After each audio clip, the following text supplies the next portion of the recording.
Hi welcome back to middle class mom corner ವ್ಲಾಗ್ಸ್ಗೆ. So ಇವತ್ತು ಬೆಳಗಿಂದ ರೂಟೀನ ಸ್ಟಾರ್ಟ್ ಮಾಡ್ತಾ ಇದ್ದೀನಿ. ಈ ಒಂದು ವಿಡಿಯೋ ಅಂತೂ ಮಿಸ್ ಮಾಡೋಕ್ಕೆ ಹೋಗ್ಬೇಡಿ, ಯಾಕಂದರೆ ಅಷ್ಟು ಇಂಪಾರ್ಟೆಂಟ್. ಇವಾಗ ಎಲ್ಲರೂ ಮಕ್ಕಳು ಕೂಡ ಮೊಬೈಲ್ ಯೂಸ್ ಮಾಡ್ತಾರೆ. ಪೇರೆಂಟ್ಸಿಗೆ ಅದೇ ಟೆನ್ಷನ್ ಇರುತ್ತೆ, ಯಾವ ಥರ ಮೊಬೈಲ್ನ ಅವಾಯ್ಡ್ ಮಾಡೋದು ಅಂತ ಹೇಳ್ಬಿಟ್ಟು.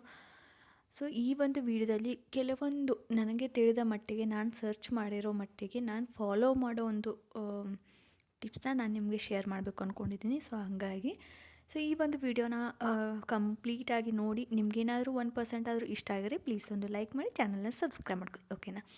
ಸೊ ಇವತ್ತು ಮಾರ್ನಿಂಗ್ ರುಟೀನ್ ಶೇರ್ ಮಾಡ್ತಾಯಿದ್ದೀನಿ ಅಂತ ಹೇಳಿದೆ. ಸೊ ಬೆಳಗಿನ ಒಂದು ಲಂಚ್ ಬಾಕ್ಸ್ಗೆ ನಾನು ಪಾಲಕ್ ರೈಸ್ ಆ್ಯಂಡ್ ಬದ್ನೆಕಾಯಿ ಪಲ್ಯ, ಚಪಾತಿ, ಸೊ ಇಷ್ಟನ್ನು ಮಾಡ್ತಾಯಿದ್ದೀನಿ. ಈ ಒಂದು ಪಾಲಕ್ ರೈಸ್ ಅಂತೂ ಮಿಸ್ ಮಾಡ್ಕೊಳ್ಳೋಕ್ಕೆ ಹೋಗಬೇಡಿ. ಎಲ್ಲರೂ ಹೆಂಗೆ ಮಾಡ್ತಾರೋ ಗೊತ್ತಿಲ್ಲ, ಪಾಲಕ್ ರೈಸ್ ಅಂದ ತಕ್ಷಣ ಎಲ್ಲ ಥರನೂ ಮಾಡ್ತಾರೆ, ಬೇರೆ ಬೇರೆ ಥರ. ಕೆಲವೊಬ್ಬರು ಬೇರೆ ಥರ ಮಾಡ್ತಾರೆ. ಸೊ ನಾನು ಯಾವ ಥರ ಮಾಡ್ತೀನಿ ಅಂತ ಹೇಳ್ಬಿಟ್ಟು ಈ ಒಂದು ವಿಡಿಯೋದಲ್ಲಿ ತಿಳಿಸ್ಕೊಡ್ತಾ ಇದ್ದೀನಿ. ಸೊ ಪಾಲಕ್ನ ಈ ಥರ ಕಟ್ ಮಾಡಿ ಸ್ಟೋರ್ ಮಾಡಿರ್ತೀನಿ. ಅದನ್ನು ಈ ಥರ ವಾಶ್ ಮಾಡ್ಕೊಂಡ್ಬಿಟ್ಟು ಕುದಿಯೋ ನೀರಿಗೆ ಹಾಕಿ ಒಂದು ಸ್ವಲ್ಪ ಕುದಿಸ್ಕೋಬೇಕು. ಅದೆಲ್ಲ ಮೆತ್ತಗಾಗೋವರೆಗೂ ಅಷ್ಟೇ. ಹಾಗಾಗಿ ಸೊ ನೋಡಿ, ಇಷ್ಟಾದರೆ ಸಾಕಾಗುತ್ತೆ. ಇದಾದಮೇಲೆ ತೆಗೆದುಬಿಟ್ಟು ತಣ್ಣೀರಲ್ಲಿ ಹಾಕಿ, ಓಕೆನಾ. ಸೊ ತೆಗೆದುಬಿಟ್ಟು ಹಾಗೆ ಇಡೋಕ್ಕೆ ಹೋಗಬೇಡಿ, ಅದು ಕಪ್ಪಾಗುತ್ತೆ. ತಣ್ಣೀರಲ್ಲಿ ಅಥವಾ ಐಸ್ ವಾಟರಲ್ಲಿ ಹಾಕಬೇಕು. ಸೊ ನಾನು ಐಸ್ ಇರಲಿಲ್ಲ, ಹಂಗಾಗಿ ತಣ್ಣೀರಲ್ಲೇ ಹಾಕಿದ್ದೀನಿ. ಇದು ಯಾಕೆ ಅಂದರೆ ರೈಸ್ ಕಲರ್ ಗ್ರೀನ್ ಕಲರೇ ಇರಬೇಕು ಅಂದರೆ ಈ ಥರ ಮಾಡಬೇಕು, ಇಲ್ಲ ಅಂದರೆ ರೈಸ್ ಕಪ್ಪಾಗಿಬಿಡುತ್ತೆ. ಹಾಗಾಗಿ ನೋಡಿ, ನಾನೆಲ್ಲನೂ ಏನು ಮಾಡಬೇಕು, ಫಸ್ಟ್ ಕೆಳಗಡೆ ಕೂತ್ಬಿಟ್ಟು ಎಲ್ಲ ಹೆಚ್ಕೊಂಡು ಆಮೇಲೆ ಮೇಲ್ಗಡೆ ಎದ್ದು ನಿಂತು ಎಲ್ಲನೂ ಒಗ್ಗರಣೆ ಹಾಕ್ಬಿಡ್ತೀನಿ. ನನಗೆ ಈಸಿ ಆಗಿಬಿಡುತ್ತೆ. ಹಾಗಾಗಿ ಸೊ ಇಲ್ಲಿ ಏನು ಕುದಿಸಿಟ್ಕೊಂಡಿದ್ವಲ್ವ, ಆ ಪಾಲಕ್ನ ನೀರೆಲ್ಲ ತೆಗೆದುಬಿಟ್ಟು ಪಾಲಕ್ ಹಾಕ್ಕೊಂಡಿದ್ದೀನಿ. ಒಂದು ಸ್ವಲ್ಪ ಹಸಿ ಶುಂಠಿ, ಬೆಳ್ಳುಳ್ಳಿ, ಸ್ವಲ್ಪ ಕೊತ್ತಂಬರಿ ಕಡ್ಡಿ, ಎಳೆ ಕೊತ್ತಂಬರಿ ಕಡ್ಡಿ ಹಾಕಿದ್ದೀನಿ. ಒಂದು 2 ಹಸಿಮೆಣ್ಸಿಕಾಯಿ, ಒಂದು ಅರ್ಧ ಉಳ್ಳಿಗಡ್ಡಿ, ಒಂದು ಏಲಕ್ಕಿ. ನೀವು ಬೇಕಿದ್ದರೆ ಲವಂಗನ ಹಾಕೋಬೋದು. ನಾನು ಜಾಸ್ತಿ ಖಾರ ಆಗುತ್ತೆ ಅಂಥೇಳಿ ಲವಂಗ ಹಾಕಿಲ್ಲ. ಸೊ ಇಷ್ಟಾದರೆ ಸಾಕು, ಈ ಒಂದು ಪೇಸ್ಟ್ ರೆಡಿ ಆಗುತ್ತೆ. ಇವಾಗ ಒಗ್ಗರಣೆಗೆ ಅಂತ ಹೇಳ್ಬಿಟ್ಟು ಸೊ ಈ ಕಡೆ ಅನ್ನ ಮಾಡೋಕ್ಕಿಟ್ಟಿದ್ದೆ ಅಲ್ವಾ. ಸೊ ಅನ್ನ ಎಲ್ಲ ಆರೋವರೆಗೂ ಪಲ್ಯ ಮಾಡ್ಕೊಂಡ್ರೆ ಆಯಿತು ಅಂತ ಹೇಳ್ಬಿಟ್ಟು ಬದನೇಕಾಯಿ ಪಲ್ಯ ಮಾಡ್ತಾಯಿದ್ದೀನಿ. ಬದನೇಕಾಯಿ ಪಲ್ಯ ಕೆಲವೊಬ್ಬರು ಸಣ್ಣದಾಗಿ ಹೆಚ್ಚು ಮಾಡ್ತಾರೆ, ಕೆಲವೊಬ್ಬರು ಉದ್ದುದ್ದ ಹೆಚ್ಚು ಮಾಡ್ತಾರೆ, ಕೆಲವೊಬ್ಬರು ಒಂದರಲ್ಲಿ 2 ಹೋಳು ಮಾಡಿ ಮಾಡ್ತಾರೆ. ನಾವು ಸಣ್ಣ ಇತ್ತು ಅಂದರೆ ಒಂದು ಉದ್ದುದ್ದ ಹೆಚ್ಚು ಮಾಡಿರ್ತೀನಿ, ಇಲ್ಲ ಅಂದರೆ ಒಂದರಲ್ಲಿ 2 ಮಾಡಿರ್ತೀನಿ. ಸೊ ಈ ಪಲ್ಯ ರೆಸಿಪಿ ಏನು ಶೇರ್ ಮಾಡ್ತಾಯಿಲ್ಲ, ನಿಮಗೆಲ್ರಿಗೂ ಕೂಡ ಗೊತ್ತೇ ಇರುತ್ತೆ. ಇವಾಗ ಟಾಪಿಕ್ಗೆ ಬರೋಣ. ಎಲ್ಲರೂ ಕೂಡ ಮೊಬೈಲ್ ಯೂಸ್ ಮಾಡ್ತಾರೆ ಮಕ್ಕಳು. ಯಾಕೆ ಅಂದರೆ ಫಸ್ಟು ಸ್ಟಾರ್ಟಿಂಗಲ್ಲಿ ನಾವೇ ಕೊಟ್ಟಿರ್ತೀವಿ.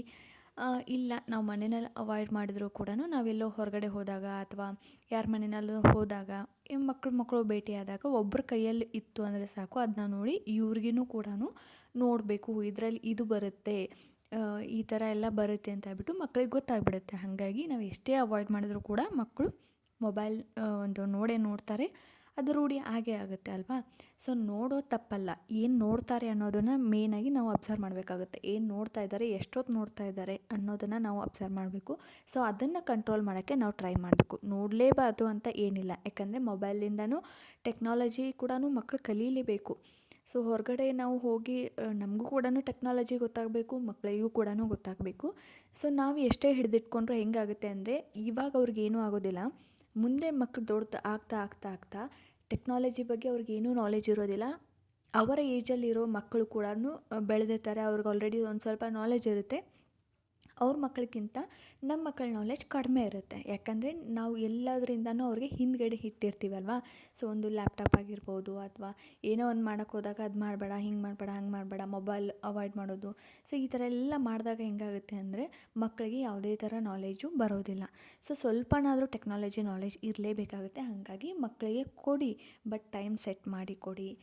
ಆ್ಯಂಡ್ ಎಷ್ಟು ನೋಡ್ತಾರೆ, ಏನು ನೋಡ್ತಾರೆ, ಸೊ ಅದರ ಮೇಲೆ ಗಮನ ಇರಲಿ ಅಷ್ಟೇ. ಸೊ ಅದರಿಂದ ಪ್ರಾಬ್ಲಮ್ ಆಗುತ್ತೆ ಹೊರತು ಇನ್ನು ಯಾವುದ್ರಿಂದನೂ ಪ್ರಾಬ್ಲಮ್ ಆಗೋಲ್ಲ. ಹಾಗಾಗಿ ಮೊಬೈಲ್ ಪೂರ್ತಿಯಾಗಿ ಅವಾಯ್ಡ್ ಮಾಡಿ ಅಂತ ಹೇಳಲ್ಲ. ಸೊ ಸ್ವಲ್ಪ ಟೈಮಲ್ಲಿ ನಾವು ಅದನ್ನು ಕಂಟ್ರೋಲ್ ಮಾಡೋಕ್ಕೆ ಟ್ರೈ ಮಾಡ್ಬೋದು. ಇನ್ನು ಇಲ್ಲಿ ಏನು ಪೇಸ್ಟ್ ಮಾಡಿದ್ದೆ ಅಲ್ವಾ, ಸ್ವಲ್ಪ ಎಣ್ಣೆ ತುಪ್ಪ ಹಾಕ್ಕೊಂಡ್ರೆ ಅಂತೂ ರೈಸ್ ಅಂತೂ ಸಖತ್ತಾಗಿರುತ್ತೆ ರೀ. ನಿಮಗೆ ಬೇಕಿದ್ರೆ ತುಪ್ಪ ಹಾಕ್ಕೊಳ್ಳಿ, ನಮ್ಮ ಯಜಮಾನರು ತುಪ್ಪ ತಿನ್ನಲ್ಲ, ಹಾಗಾಗಿ ನಾನು ಎಣ್ಣೆ ಹಾಕಿದ್ದೀನಿ. ಎಣ್ಣೆ, ಜೀರಿಗೆ, ಪಲಾವ್ ಎಲೆ, ಆಮೇಲೆ ಏನು ಪೇಸ್ಟ್ ಮಾಡಿದ್ದೆ ಅಲ್ಲ ಪಾಲಕ್ದು, ಆ ಪೇಸ್ಟ್ನ ಹಾಕಿಬಿಟ್ಟು ಚೆನ್ನಾಗಿ ಒಂದು ಸ್ವಲ್ಪ ಎಣ್ಣೆ ಬಿಡೋವರೆಗೂ ತಾಳಿಸ್ಬೇಕಷ್ಟೆ. ಇಲ್ಲ ಅಂದರೆ ನಿಮಗೆ ಅದು ರೈಸ್ ಹಸಿ ಸ್ಮೆಲ್ ಬರುತ್ತೆ. ಹಾಗಾಗಿ ಆ ಸ್ಮೆಲ್ ಎಲ್ಲ ಹೋಗೋವರೆಗೂ ಸ್ವಲ್ಪ ತಾಳಿಸ್ಬೇಕು. ಅದೆಲ್ಲ ತಾಳ್ಸಿದಾದ್ಮೇಲೆ ನಿಮ್ಗೆ ಗೊತ್ತಾಗುತ್ತೆ, ಒಂದು ಸ್ವಲ್ಪ ಎಣ್ಣೆ ಬಿಟ್ಕೊಳುತ್ತೆ, ಡ್ರೈ ಆಗುತ್ತೆ ನೋಡಿ. ಇವಾಗ ರೈಸ್ ಮಾಡಿಟ್ಕೊಂಡಿರ್ತೀವಲ್ಲ ಆ ರೈಸ್ನ ಹಾಕಬೇಕು. ಮೇಲ್ಗಡೆ ಒಂದು ಸ್ವಲ್ಪ ಲಿಂಬೆಹಣ್ಣು, ಸ್ವಲ್ಪ ಸಕ್ಕರೆ, ನೀವು ಉಪ್ಪು ನೋಡಿಕೊಂಡು ರುಚಿಗೆ ತಕ್ಕಷ್ಟು, ಅನ್ನ ಮಾಡುವಾಗ ಹೆಂಗಾದ್ರೂ ಹಾಕಿರ್ತೀವಿ, ಮೇಲ್ಗಡೆ ಬೇಕಿದ್ದರೆ ಹಾಕ್ಕೋಬೇಕು. ಸೊ ಸಕ್ಕರೆ, ಲಿಂಬೆಹಣ್ಣು ಇದನ್ನು ನೋಡಿ ಹಾಕ್ಕೊಳ್ಳಿ. ಯಾಕಂದರೆ ಫುಲ್ ಒಂದು ಕರೆಕ್ಟಾಗಿ ಮೆಷರ್ಮೆಂಟೆಲ್ಲ ಹಾಕಿದರೆ ಟೇಸ್ಟ್ ಮಾತ್ರ ಸಖತ್ತಾಗಿರುತ್ತೆ. ನನಗಂತೂ ಈ ರೈಸ್ ಸಖತ್ ಇಷ್ಟ. ಸೊ ಇದಕ್ಕೋಸ್ಕರ ಅಂತಲೇ ನಾನು ಜಾಸ್ತಿ ಪಾಲಕ್ ತರಿಸ್ತೀನಿ. ಸೊ ಈ ಒಂದು ಪಾಲಕ್ ರೈಸ್ನ ನೀವು ಟ್ರೈ ಮಾಡಿ ನೋಡಿ, ಹೇಗೆ ಬಂತು ಅಂತ ಕಮೆಂಟ್ ಮಾಡಿ, ಓಕೆನಾ. ಇವಾಗ ನಿಮ್ಮ ಮಕ್ಕಳಿಗೆ ಆಲ್ರೆಡಿ ನಾನು ಮೊಬೈಲ್ ಕೊಟ್ಬಿಟ್ಟಿದ್ದೀವಿ ಇಷ್ಟು ದಿನ ಆದ್ರೂ ಅಟ್ಯಾಚ್ ಆಗಿದೆ, ಬಟ್ ಬಿಡ್ಸೋಕ್ಕಾಗ್ತಾ ಇಲ್ಲ ಅಂದರೆ ಟೈಮ್ ಸೆಟ್ ಮಾಡ್ಕೊಳ್ಳಿ. ಸ್ವಲ್ಪನೇ ಕ್ರಮೇಣವಾಗಿ ನೀವು ಕಡಿಮೆ ಮಾಡ್ತಾ ಬನ್ನಿ. ಸೊ 1 ಅವರು, ಒಂದು ಹಾಫ್ ಆನ್ ಅವರು ಈ ಥರ ನೀವು ಮಾಡ್ತಾ ಬನ್ನಿ. ಆಮೇಲೆ ಮಕ್ಕಳು ಕೇಳೋದಿಲ್ಲ ಮಾತು ಅಂದರೆ ಅವ್ರು ಹೇಳಿ, ಓಕೆ ನೀನು ಇಷ್ಟು ಗಂಟೆ ನೋಡಬೇಕು, ಇಲ್ಲಾಂದರೆ ಕಣ್ಣಿಗೆ ತೊಂದರೆ ಆಗುತ್ತೆ ಅಂತ ಹೇಳ್ಬಿಟ್ಟು ಆಗುತ್ತೆ, ಹಬ್ಬು ಆಗುತ್ತೆ ಏನಾದರೂ ಹೇಳಿ ಅವ್ರಿಗೆ ಕನ್ವಿನ್ಸ್ ಮಾಡಿ. ಗೊತ್ತಾಗಲಿಲ್ಲ ಅಂದರೆ ಇವಾಗ ಸೋಷಿಯಲ್ ಮೀಡ್ಯಾದಲ್ಲಿ ಕೆಲವೊಂದು ವೀಡಿಯೋಸ್ ಸಿಗುತ್ತೆ ನೋಡಿ, ಅಂದರೆ ಮಕ್ಕಳಿಗೆ ಕಣ್ಣು ಆ ಥರ ಮಾಡಿ ನೋಡಿದರೆ ಕಣ್ಣು ಇದಾಗುತ್ತೆ ಅಂತ ಹೇಳ್ಬಿಟ್ಟು, ತೊಂದರೆ ಆಗುತ್ತೆ ಅಂಥೇಳಿ ಆ ಥರದ ವೀಡಿಯೋಸ್ನ ಅವ್ರಿಗೆ ತೋರಿಸಿ. ಆವಾಗ ಅವರು ಕಣ್ಣಾರೆ ನೋಡಿ ಅವ್ರಿಗೆ ಗೊತ್ತಾಗುತ್ತೆ, ಆಯಿತು ಫೋನ್ ನೋಡಿದರೆ ಈ ಥರ ಆಗುತ್ತೆ ಅಂತ ಹೇಳ್ಬಿಟ್ಟು, ಓಕೆನಾ. ಸೊ ಅದು ಒಂದು ಕ್ರಮೇಣವಾಗಿ ಕಡಿಮೆ ಮಾಡ್ತಾ ಬನ್ನಿ, ತಾವಾಗಲೇ ಕಡಿಮೆ ಆಗ್ತಾರೆ.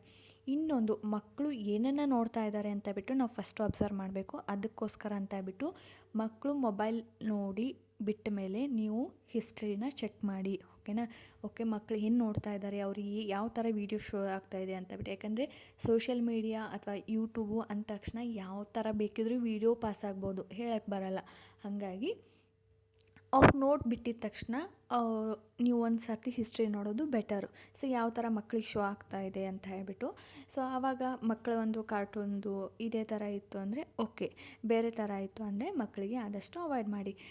ಇನ್ನು ಬೆಸ್ಟ್ ಅಂತ ಅಂದರೆ ನೀವು ಇಷ್ಟು ಟೈಮ್ ಅಂತ ಹೇಳ್ಬಿಟ್ಟು ಒಂದು ಟೈಮಿಂಗ್ ಸೆಟ್ ಮಾಡ್ಕೊಂಬಿಡಿ. ಸೊ ನಿಮಗೆ ಸೆಟ್ಟಿಂಗಲ್ಲಿನೇ ಕೂಡ ಆ್ಯಪ್ ಸೆಟ್ಟಿಂಗ್ ಇರುತ್ತೆ ಟೈಮಿಂಗು.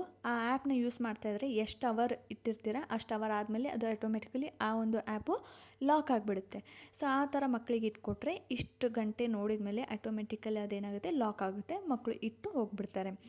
ಇನ್ನೊಂದು, ಇದು ಸೆಕೆಂಡ್ ಒನ್ ಆಯಿತು. ಇನ್ನು ಥರ್ಡ್ ಒನ್ ಏನಂದರೆ, ಮಕ್ಕಳಿಗೆ ಹೇಳಬೇಕಾದ್ರೆ ಅಂದರೆ ನಾವು ಮಕ್ಕಳಿಗೆ ಇವಾಗ ಮೊಬೈಲ್ ಕೊಡ್ತೀವಲ್ವ, ಸೊ ಮೊಬೈಲ್ ಕೊಟ್ಟಾಗ ನಾವು ಒಂದು ಪ್ಲೇ ಲಿಸ್ಟ್ ಮಾಡ್ಕೊಳ್ಳಿ. ಮಕ್ಕಳಿಗೆ ಅಂತಲೇ ಒಂದು ಪ್ಲೇ ಲಿಸ್ಟ್ ಮಾಡಿ, ಅವ್ರಿಗೆ ಏನೇನು ಇಷ್ಟ ಆಗುತ್ತೆ, ಆಮೇಲೆ ಅವ್ರಿಗೆ ಏನೇನು ಒಳ್ಳೆಯದು ಅಂದರೆ ಸ್ವಲ್ಪ ಕಾರ್ಟೂನ್ಸು, ಇನ್ನೊಂದು ಸ್ವಲ್ಪ ಎಜುಕೇಷನ್ ಥರ, ಎಜುಕೇಷನಲ್ ಅಂದರೆ 1 2 3 ABCD ಈ ಥರ ಒಂದು ಕಲಿಯೋದು, ಒಂದು ಲರ್ನಿಂಗ್ ವೀಡಿಯೋಸ್ ಆಗಿರ್ಬೋದು, ಆಮೇಲೆ ಇನ್ನೊಂದೆರಡು ಕಾಮಿಡಿ ಸ್ಟೋರೀಸ್ ಆಗಿರ್ಬೋದು.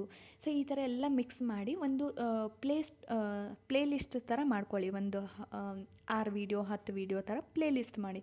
ಸೊ ಈ ಒಂದು ಪ್ಲೇ ಲಿಸ್ಟಲ್ಲಿ ಡಾಟಾ ಆಫ್ ಮಾಡಿ ಈ ಒಂದು ಪ್ಲೇ ಲಿಸ್ಟ್ನ ಡೌನ್ಲೋಡ್ ಮಾಡ್ಕೊಳ್ಳಿ, ಓಕೆನಾ. ವೀಡಿಯೋಸ್ ಎಲ್ಲ ಕೂಡ ಡೌನ್ಲೋಡ್ ಮಾಡ್ಕೊಳ್ಳಿ. ಡೌನ್ಲೋಡ್ ಮಾಡಿ ಡಾಟಾ ಆಫ್ ಮಾಡಿ ಮಕ್ಕಳಿಗೆ ನೋಡೋದಕ್ಕೆ ಕೊಡಿ. ಅವರಿಗಿನ್ನೂ ಡಾಟಾ ಅದು ಗೊತ್ತಿರೋದಿಲ್ಲ, ಹಾಗಾಗಿ ಇನ್ ಕೇಸ್ ಗೊತ್ತಿದ್ರೂ ಕೂಡ ಅದನ್ನು ಆನ್ ಮಾಡಬೇಡ ಅಂತ ಹೇಳಿಬಿಟ್ಟು ಅವ್ರಿಗೆ ಕೊಡಿ. ಆ ಒಂದು 10 ಪ್ಲೇ ಲಿಸ್ಟಲ್ಲಿ ಅವರು ವೀಡಿಯೋಸ್ ನೋಡ್ತಾರೆ ಅಲ್ವಾ. ಸೊ ಅವ್ರಿಗೆ ಗೊತ್ತಿರೋದಿಲ್ಲ, ಇದನ್ನು ಒಂದು ಪ್ಲೇ ಲಿಸ್ಟ್ ಬಿಟ್ಟು ಬೇರೆ ಯಾವುದು ವೀಡಿಯೋ ಅವ್ರಿಗೆ ಶೋ ಆಗೋದಿಲ್ಲ.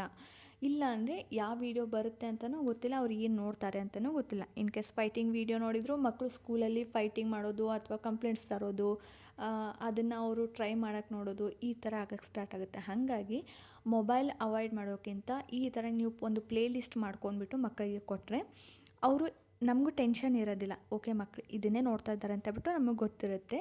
ಆ್ಯಂಡ್ ಅವ್ರಿಗೆ ಕೂಡ ಅದು ನೋಡ್ತಾ ಇಷ್ಟ ಆಗುತ್ತೆ. ಆಮೇಲೆ ಬರ್ತಾ ಏನಾಗ್ತೈತೆ ಅಂದರೆ ಮೊಬೈಲ್ ಅವಾಯ್ಡ್ ಮಾಡ್ತಾರೆ, ತಾನಾಗೆ ಮೊಬೈಲ್ ಬಿಡ್ತಾರೆ. ಯಾಕೆ ಗೊತ್ತಾ, ನೋಡಿರೋ ವೀಡಿಯೋನ ಅವ್ರಿಗೆ ನೋಡೋಕ್ಕೆ ಬೋರ್ ಆಗುತ್ತೆ, ಅದಕ್ಕೋಸ್ಕರ ಮೊಬೈಲ್ ಬಿಟ್ಟು ತಾವೇ ಆಟ ಆಡೋಕ್ಕೆ ಬರ್ತಾರೆ.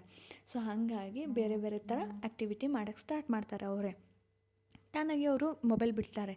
ಹಾಗಾಗಿ ನಾನು ಹಾಗೆ ಮಾಡ್ತೀನಿ. ನಾನು ಏನೇ ಮಾಡೋದಾದರೂ ವೀಡಿಯೋ ಡೌನ್ಲೋಡ್ ಮಾಡ್ಕೊಂಡು ಡಾಟಾ ಆಫ್ ಮಾಡಿರ್ತೀನಿ, ಆ ಒಂದು ಪ್ಲೇ ಲಿಸ್ಟ್ ಹಚ್ಕೊಟ್ಟಿರ್ತೀನಿ, ಪ್ಲೇ ಲಿಸ್ಟೇ ನೋಡಬೇಕು ಅವರು. ಅವ್ರಿಗೆ ನೋಡಿ ಅದು ಬೇಜಾರಾಗಿಬಿಡುತ್ತಲ್ಲ, ಬೇಜಾರಾದಾಗ ಅವ್ರು ತಾನಾಗಿ ಮೊಬೈಲ್ ಬಿಟ್ಟು ಆಟ ಆಡ್ತಾರೆ, ಗೇಮ್ಸ್ ತಾವೇ ಏನಾದರೂ ಮಾಡ್ಕೊತಾ ಕೂಡ್ತಾರೆ, ಹಂಗೆ ಕಲರಿಂಗ್ ಮಾಡ್ತಾರೆ. ಸೊ ಈ ಥರ ಮಾಡ್ತಾರೆ. ಮೊಬೈಲ್ ಅಂತೂ ಅಷ್ಟೊಂದೇನು ಅಟ್ಯಾಚ್ ಅಂತ ಏನಿಲ್ಲ. ಸೊ ನಾವಾಗೆ ಕೊಟ್ಟರೆ ಮೊಬೈಲ್ ತೊಗೋತಾರೆ, ಇಲ್ಲ ಅಂದರೆ ಮೊಬೈಲ್ ಕೈ ಸಿಗುವಂಗೆ ನಾನು ಇಡೋದಿಲ್ಲ. ಒಂದು ಇಲ್ಲ ಅಂದರೆ ತೊಗೊಂಡ್ರು ಕೂಡ ಇಷ್ಟು ಟೈಮ್ ಅಂತಲೂ ನಾನು ಏನು ಇಟ್ಟಿಲ್ಲ. ನಾನು ಬೇಡಿದ ತಕ್ಷಣ ಕೊಟ್ಬಿಡ್ತಾರೆ ಅಷ್ಟೇ. ಹಾಗಾಗಿ ಅದ್ರ ಕಡೆ ಏನು ಅಷ್ಟೊಂದೇನು ಇಂಟ್ರೆಸ್ಟ್ ಇಲ್ಲ, ಹಾಗಾಗಿ ನೋಡೋದಿಲ್ಲ. ಇನ್ನೊಂದು ಏನಂದರೆ ಟಿ ವಿ.